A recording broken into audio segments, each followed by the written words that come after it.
আসসালামু আলাইকুম। আশা করি ভালো আছেন। আমিও আছি আপনাদের দোয়ায় আলহামদুলিল্লাহ।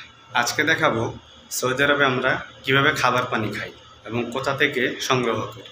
এই যে দেখুন গ্যালন, এই গ্যালনের মধ্যে আমরা খাবার পানি সংগ্রহ করি। তো চলুন কোথা থেকে সংগ্রহ করি সেটা আপনাদেরকে দেখাই।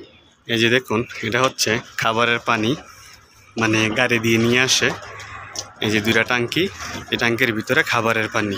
গ্যালনগুলিকে আগে পরিষ্কার করে নেওয়া হচ্ছে, তারপর এটাতে ওই পাইপটি দিয়ে পানি দেওয়া হবে। এই যে দেখুন ভাইয়া পরিষ্কার করতেছে, তারপর এটাতে পানি দিবে।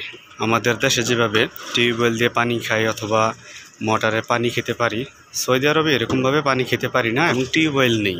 এইভাবে গাড়িতে করে সাপ্লাই পানি আমরা খেয়ে থাকি। পানি দেওয়া হচ্ছে, সুন্দর সিস্টেম, সুবহানাল্লাহ।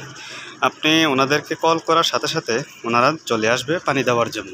প্রত্যেকটা এলাকায় এবং প্রত্যেকটা সিটিতে এই ব্যবস্থা রয়েছে। ওনাদের নাম্বার আছে, সেই নাম্বারে আপনি কল দিবেন, ওনারা পানি দেওয়ার জন্য চলে আসবে। ঠিক একইভাবে আমরা গোসল করি অথবা হাঁড়ি পাতিল ধোয়ার জন্য, কাপড় চোপড় ধোয়ার জন্য যে পানি, ওই পানিও একইভাবে দেওয়া হয়।